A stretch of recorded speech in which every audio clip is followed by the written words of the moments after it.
வணக்கம் வியூவர்ஸ், இது உங்கள் சினிமாலயம். குஷி படத்திற்கும் நடிகர் முரளியின் காதல் கதைக்கும் தொடர்பு இருக்கா? அது என்ன கதை? வாங்க பார்க்கலாம். நடிகர் முரளி இவர் கன்னட தயாரிப்பாளரும் இயக்குனருமான சித்தலிங்கையாவோட பையன். இவர் பார்த்திங்கன்னா 90s வந்து வலம் வந்த ஹீரோக்கள்லேயே ரொம்ப சாஃப்டான கேரக்டரில் நடிக்கக்கூடிய ஒரு சூப்பர்வான நடிகர். இவர் முதல்ல கன்னடத்தில் நடித்தாங்க 1983. அடுத்து 84 பூவிலங்குன்ற படம் மூலியமாக டைரக்டர் மணிரத்னம் இவரை ஹீரோவாக வந்து தமிழில் அறிமுகப்படுத்தினார். டைரக்டர் விக்ரமனோட முதல் படமான புது வசந்தத்தில் ஹீரோவாக நடித்தார். அடுத்து 1991 இதயம் படத்தில் நடித்தாங்க. இந்த இதயம் படத்தில் பார்த்தீங்கன்னா கடைசி வரைக்கும் தன் காதலிடம் சொல்லாத ஒரு ரோலில் சூப்பராக நடிச்சிருப்பார். அப்புறம் பொற்காலம் படத்தில் மீனாக்கு பேரா நடிச்சிருப்பாரு.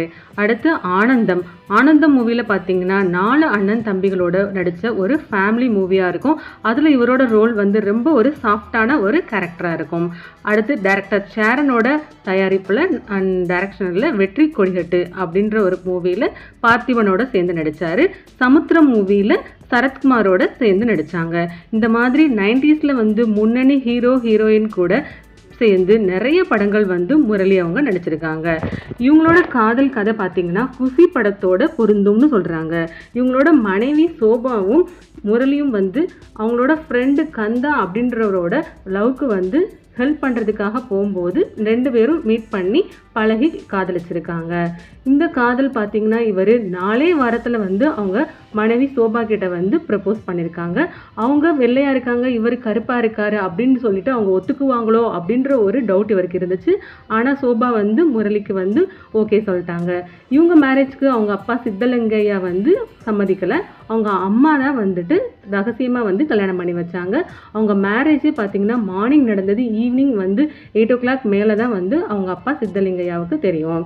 இந்த சோபா முரளி ஜோடிக்கு பார்த்தீங்கன்னா 2 பசங்க ஒரு பொண்ணு. இவங்களோட மூத்த பையன் அதர்வா, 2வது பையன் வந்து ஆகாஷ்.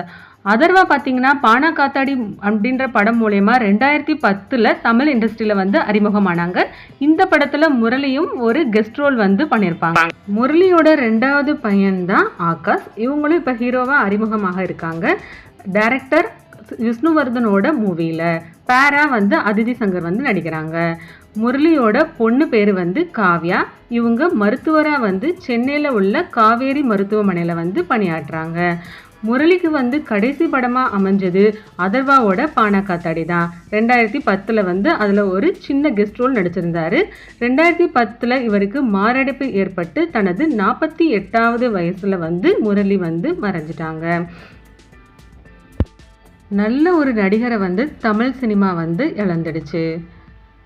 இது போல் சினிமா தகவல்களுக்கு மறக்காமல் நம்ம சேனலை லைக் அண்ட் சப்ஸ்கிரைப் பண்ணி வச்சுக்கோங்க.